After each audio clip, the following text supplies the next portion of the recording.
Buenas tardes. Vamos a comenzar con el final de la última entrega del Congreso, el Congreso de 1873. Yo no sé si alguno de ustedes habrá visto esta mañana la sesión en el Congreso, pero si la retienen en la memoria, esto les vendrá muy bien.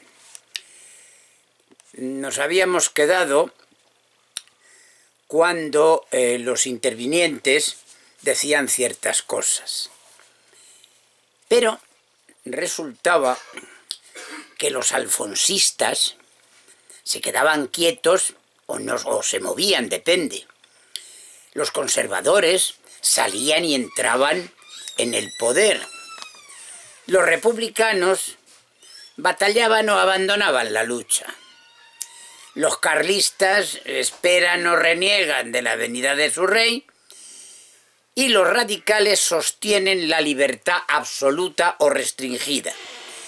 Todo esto y algo más aviva las discusiones y agita los ánimos, aunque siempre bajo el punto de vista del respeto mutuo y de la mutua tolerancia. Si un taquígrafo tomase nota de los discursos, interrupciones y apóstrofes que allí se oyen, se vería como el ingenio y la gracia campean en aquella reunión amigable y cariñosa. Hasta es objeto de debate si todos o parte de los ministros han nacido en Galicia, en Andalucía o en Cataluña, si hablan bien, si visten con descuido o si tienen una fisonomía agradable. Es decir, los defectos naturales encuentran allí censores. En cambio, la calumnia o la maledicencia rara vez hallan hospitalidad. Las opiniones que se sustentan o los proyectos que se defienden son puramente personales, sin interesar directamente a los partidos políticos. Cada uno da su parecer sin previa autorización. Como se trata de amigos benévolos y tolerantes, las conferencias solo tienen alcance y verdadera importancia dentro de la misma tribuna. Fuera de allí, los periodistas siguen el derrotero de sus hombres predilectos, de sus pasiones o de sus compromisos.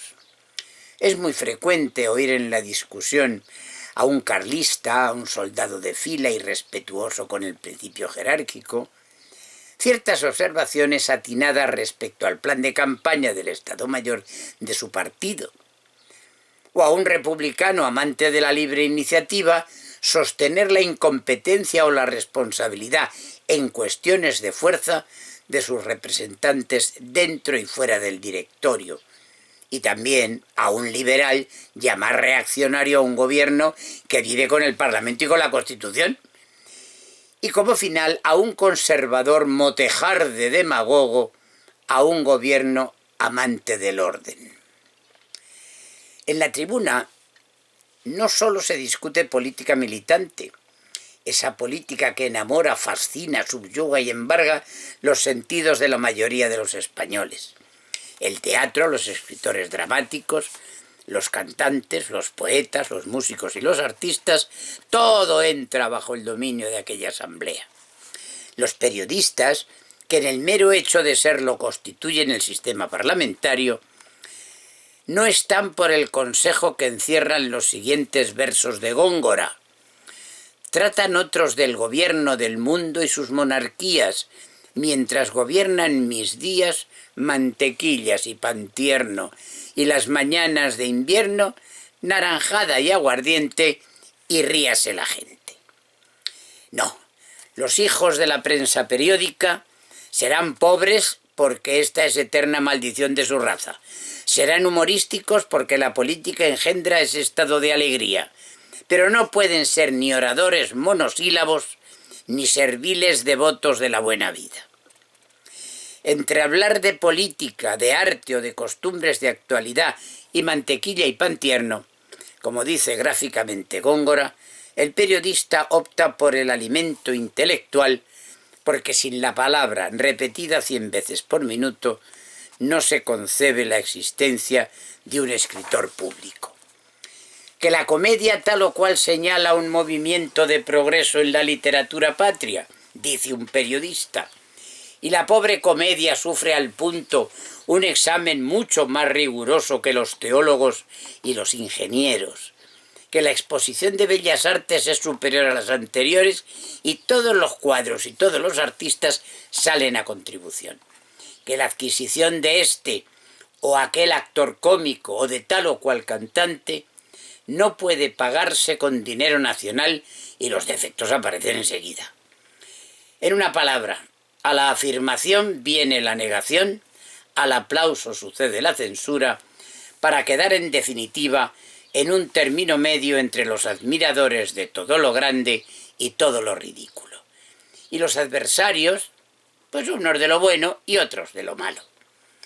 El periodista, lo mismo que el literato descrito admirablemente por mesoneros romanos en sus escenas matritenses, de la cual en breve plazo alguna habrá en este espacio, necesita para trabajar con éxito la esperanza de poseer, pero no el hecho de la posesión. Si la riqueza se le viene a las manos, pues por cualquier causa, o el dinero le entra de rondón en su domicilio, adiós periódicos, libros, literatura, todo lo abandona ante el nuevo becerro de oro. La pobreza, esa pobreza que tiene lo necesario, lo indispensable para vivir, da fuerza y aguza el ingenio del escritor. Los grandes palacios, las comodidades de la vida, la satisfacción de todos los caprichos, con muy raras excepciones, devuelven la calma y el deseo del estudio al periodista y al literato. Pidamos al cielo que, como uno de tantos que viven y se alimentan de las letras patrias, nos conserve Dios libre de toda tentación metálica y con la salud necesaria para trabajar honradamente por España y para España. Todo esto que os he leído estos días, lo firma Modesto Fernández y González.